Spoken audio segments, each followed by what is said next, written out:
O Sindicato das Empresas de Transportes Urbanos de Passageiros de Teresina denuncia que a falta de pagamento da Prefeitura de Teresina às empresas de transporte pode causar um colapso no transporte público da capital nas próximas semanas, nos próximos meses. Nós falamos um colapso da saúde, não foi ao Dia TV, o jornal Dia News que falou. Os vereadores, alguns vereadores, inclusive, um deles esteve aqui ontem, que é médico, o vereador Leonardo Eulalio. O colapso na educação nós já vivemos. Agora é o colapso do transporte público, depois daquela greve que nós acompanhamos e cobrimos aqui. Para tratar sobre o assunto, estamos recebendo o coordenador técnico do CETUT, o Vinícius Rufino. Vinícius, obrigado pela presença, por ter atendido o nosso convite mais uma vez. Nós que agradecemos. Boa tarde, telespectadores.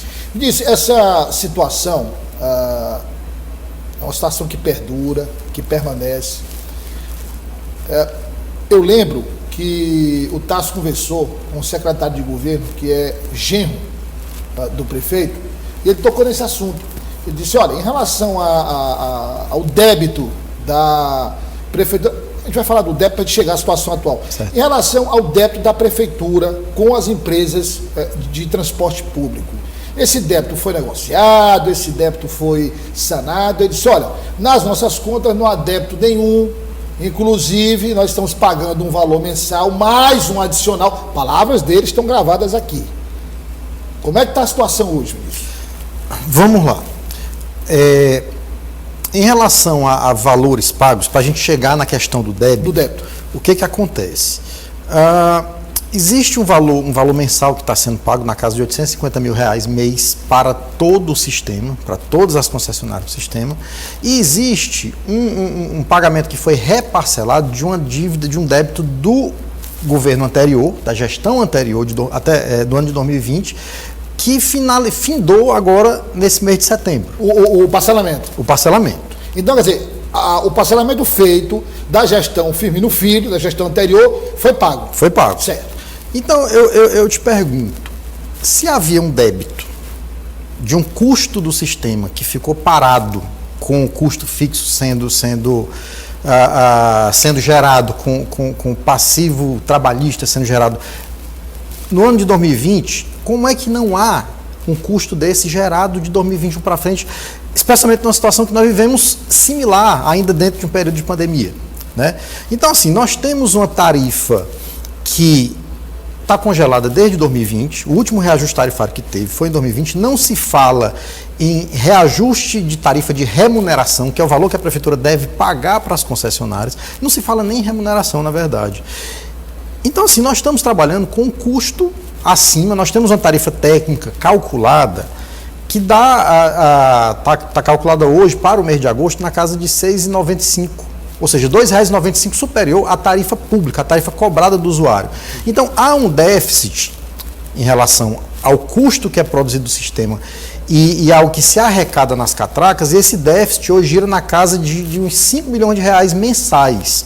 Esse é o valor que deveria ser realizado de aporte mensal, eu falo daqui para frente, tá? Ô Vinícius, quando a gestão atual assumiu, não sei se você lembra desse dado, mas você lembra, logo de início houve uma reunião, né, houve aquela conversa, ou não tão no início, mas houve uma conversa? Houve uma primeira conversa muito básica, depois disso demorou-se muito para se ter algum tipo de diálogo. Aí, quando a gestão começou, o CETUT fazia uma previsão de repasse em que valor? Qual seria o valor na nova gestão?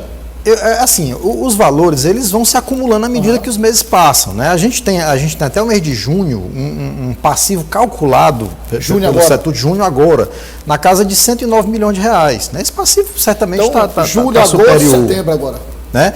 É um valor que ainda está sendo atualizado a conta, né? Mas é um valor que não deixa de crescer porque a gente não tem ainda uma situação de equilíbrio. A gente está operando um sistema que ainda se coloca uma frota superior à quantidade de passageiros. Não estou entrando no mérito aqui do que é suficiente e do que não é.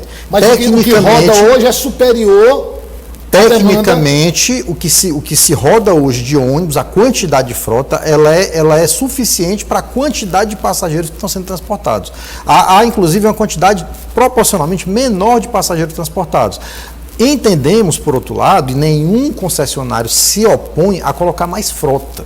Por quê? Porque a gente precisa dar uma assiduidade maior para o passageiro ter uma percepção melhor da frequência dos ônibus. Agora, só é possível se fazer isso em se havendo a cobertura desse custo, né? Em se havendo uma cobertura regular do custo. Aí, Vinícius, esses 5 milhões que você fala, por exemplo, hoje, o ideal seria a Prefeitura de Teresina repassar para o sistema 5 milhões de reais. 5 milhões de reais. Está passando menos de 1 milhão. Está passando 850 mil, que foi um valor acertado, inclusive na Justiça do Trabalho, para se custear naquele momento a diferença do reajuste salarial que foi acertado e do impacto do diesel, que já naquele momento estava calculado a mais do que isso. Né? Então, 850 mil, a gente está tendo aí, ou seja, 3 milhões, não é? 4 milhões e 150 mil de déficit mensal. Exatamente. Mensal. Quer dizer, a Prefeitura diz que não reconhece, que não tem dívida, que não... Aí eu pergunto... quando você fala em colapso, mas porque assim, eu parto do seguinte princípio nisso. A população reclama dos ônibus, quer mais ônibus. Você falou em assiduidade, ou seja, quer ônibus com mais frequência. Quanto menos passageiro estiver disponível, pior para o sistema de transporte público. Mais caro o sistema vai ficar para o poder público. Então, quanto mais, pelo menos eu imagino que esse seria o raciocínio mais lógico para a gestão.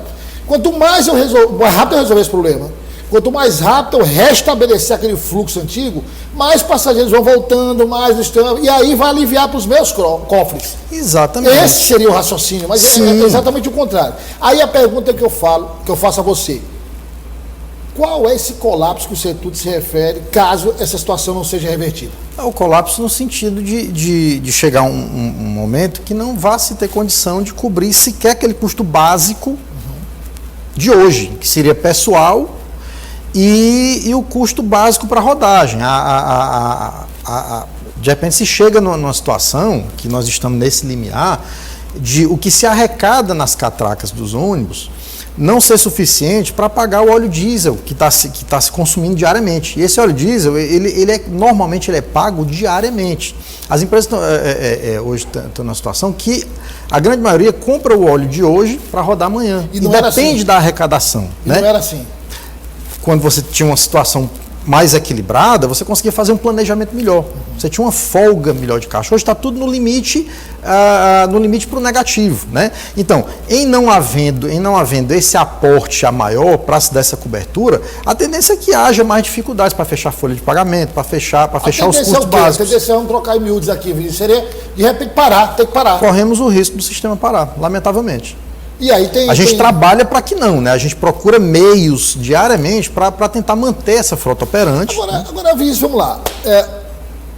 Você falou da dificuldade de diálogo, e pelo que se vê, não tem diálogo com a Prefeitura. Já não deveria ter sido judicializado, porque, vamos lá, a reunião com a Justiça do Trabalho, mediante mediação da Justiça do Trabalho, foi realizada para resolver aquele problema específico. Mas o problema mais amplo, que é do sistema, que é desse problema mais amplo, que gera os outros menores, isso foi resolvido. Como é que o setor pretende? Porque eu imagino o seguinte, não tem diálogo para resolver. Quer dizer, quando o secretário de governo vai à imprensa e diz que não tem débito, de que o valor é um valor, ele deixou transparecer isso muito além do necessário, só resta uma saída, que é a judicialização. Inclusive, se a gente parar para analisar direitinho, o último acordo judicial, que foi um acordo sobre um acordo para reparcelar o débito a dívida, o débito do passivo do ano anterior. Isso foi reparcelado ainda. Foi reparcelado e foi acordado judicialmente, e dentro desse acordo ficou certo a Prefeitura instituir uma comissão para analisar os custos e analisar e estudar e identificar qual é o débito vindouro, né? Esse débito que agora já está passado, né? Enfim, dado o prazo. Essa comissão, ela deveria ter dado alguma resposta, se eu não estiver enganado, em fevereiro agora de 2022. Foi formada a comissão? Foi formada a comissão. Tem decreto formando a comissão. Decreto municipal. E essa comissão é formada, qual é a composição dela, Vinícius? Eu não vou saber dizer de cabeça, mas integrantes da própria prefeitura, tá, e isso da corpo técnico da prefeitura. Eles tinham 120 dias para apresentar um relatório, né? Mas isso foi em outubro. O trabalho?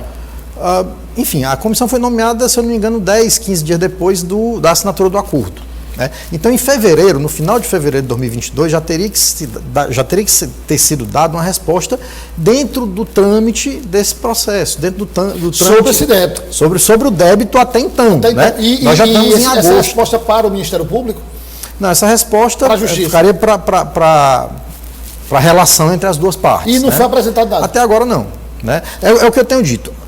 Diálogo até tem, né? Até tem algum tipo de diálogo, mas resoluções práticas até o momento não. Então ainda estamos com essa dificuldade do débito, tanto do débito em aberto quanto dessa necessidade da cobertura futura. Né? É importante frisar também, e muito importante que haja essa ciência por parte da comunidade, que não adianta também só fazer uma cobertura de um débito para trás. Porque o débito para trás, o que você vai cobrir? Você vai cobrir o que você está devendo para credores. O que você está devendo. É preciso restabelecer o que vai ser pago de forma correta. Do ponto desse acerto, do passivo para frente, vai haver necessidade ainda desse subsídio para cobrir a tarifa. Para cobrir a tarifa pública. Né?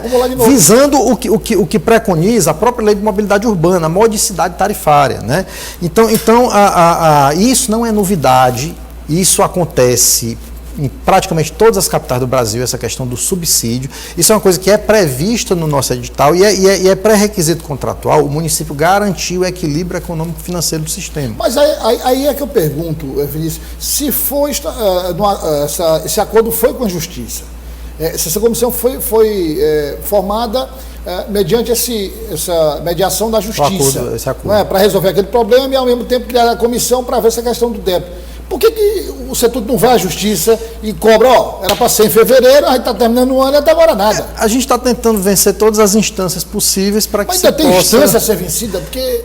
A expectativa é que a gente consiga resolver essa questão no diálogo. Né? Existem outras ações anteriores também que tratam de situações similares que estão em andamento. Né? Isso é fato. Né? Mas a gente tenta resolver a situação no diálogo para que se evite até uma dificuldade nesse relacionamento. Embora a gente já esteja com dificuldade nele. Mas a gente tenta, a todo custo, fazer com que haja, de fato, essa resolutividade prática para que a gente possa garantir a manutenção do sistema e melhorar esse serviço para os usuários. Como é que o setor te avaliou aquele posicionamento do doutor Pessoa, num vídeo, dizendo que tem acompanhado de longe essa questão do transporte público e quando o negócio esquentasse, é que ele realmente entraria para resolver. E aí eu até fiz um comentário com o João, com o Tássio, a Edna e o Elias, mas esquentasse, já explodiu, essa caldeira já explodiu, quer dizer, como é que você avaliou essa declaração? Eu acho que isso foi um choque, né? Porque acompanhando de longe é uma coisa que... É preocupante demais, porque é o representante maior do município, é o representante da cidade, e ele deveria estar, ao contrário da própria declaração, a par de tudo que está acontecendo. Né? Ele deveria estar ciente de tudo que está acontecendo. Então, com a declaração dessa, a gente fica preocupado em relação a saber, de fato, como nós vamos resolver. Porque precisa passar pela instância do prefeito. Se o prefeito está dizendo que está acompanhando de longe, ele deveria já estar mais presente. E é uma coisa que a gente tem necessidade. É uma coisa que a gente a gente precisa que haja essa aproximação desse diálogo com a presença do prefeito para que a gente possa realmente chegar numa resolutividade prática, para que a gente possa garantir esse funcionamento correto do sistema. Vinícius, para encerrar, uma outra pergunta que é o seguinte, o setor te diz, a gente está tentando esgotar todas as possibilidades que ainda existem. Qual é esse limite? Eu diria que nós já passamos dele, já voltamos, já passamos de novo. A gente começou a ter alguma luz em cima desse pequeno subsídio que já está sendo feito, desse pequeno repasse que está sendo feito, que eu não sei nem se a gente consegue chamar de subsídio, mas já é alguma coisa. Né? Agora, de lá para cá, nós já estamos em agosto. Né? Começamos a receber subsídio em abril, 4 meses. Então, assim, precisa se dar mais celeridade nessas respostas para a gente, né? Eu não tenho como ponderar aqui o que seria um limite, mas nós estamos já, como eu disse, nós já chegamos nele, nós já conseguimos retroagir um pouco, mas já estamos nele de novo. O CETUT está, porque muita gente fala, né? O vice-prefeito, inclusive, de Teresina, disse, tem que abrir essa expressão que já foi usada, reutilizada, tem que abrir essa caixa preta do CETUT. Quer dizer, o CETUT está disponível, Vinícius, você pode, enfim, avalizar essa declaração que eu vou dar aqui. O CETUT está disponível a abrir todas as planilhas, abrir todos os custos, para qualquer auditoria, o que for preciso. Não só está aberto, como também a prefeitura tem acesso aos dados. Isso aí é pré-requisito, é premissa do contrato. O órgão gestor, a S-Trans, tem a base de dados espelhada dentro do órgão gestor, num servidor do órgão gestor, ele recebe diariamente todos os dados da operação do sistema. Então lá o município consegue identificar diariamente quantos passageiros andaram no sistema, quantos quilômetros, quantas viagens foram realizadas, qual tipo de passageiro andou em cada linha, qual tipo de arrecadação foi feita em cada linha. Então essa história de caixa preta é uma coisa que desde que eu me entendo como lidar com o sistema de transporte coletivo, isso já tem seus 12, 13 anos, que a gente ouve essa expressão, já houve auditoria do município, já houve comissão criada pelo município em 2011 para estudar a planilha e se verificou que não tinha nada fora do comum, nada de caixa preta. Os dados estão lá, são dados públicos, os dados, itens de consumo são itens facilmente auditáveis, então não existe essa questão de caixa preta, pelo menos em relação a essa relação com o município não, porque o município tem acesso a todos os dados. Então, eu acho que é muito mais uma questão de vontade de se fazer, de se tomar iniciativa para se resolver um problema. Vinícius, o espaço está aberto, a gente também abre espaço para a Prefeitura de Teresina, o convite está feito aqui para o CETUT ou para algum representante da Prefeitura, seja através de notas, seja através de participação ao vivo no estúdio, participação ao vivo através de link, pela internet, enfim, o espaço está aberto. E a gente pede que o CETUT, se possível, nos mantenha informados para que a gente possa repassar essas informações à população. Perfeitamente. Nós agradecemos sempre a oportunidade de estar aqui trazendo a verdade dos fatos, a clareza sobre a situação que de fato está o transporte, e temos ainda essa expectativa de que a gente consiga resolver essa questão da melhor maneira possível. Mas estamos frisando que estamos preocupados com a situação, porque o sistema, ele novamente entra num risco de um colapso, né? Dada essa situação desse custo que não para de crescer e de uma resolutividade sobre a cobertura desse custo que ainda não veio a contento para a gente. Obrigado mais uma vez.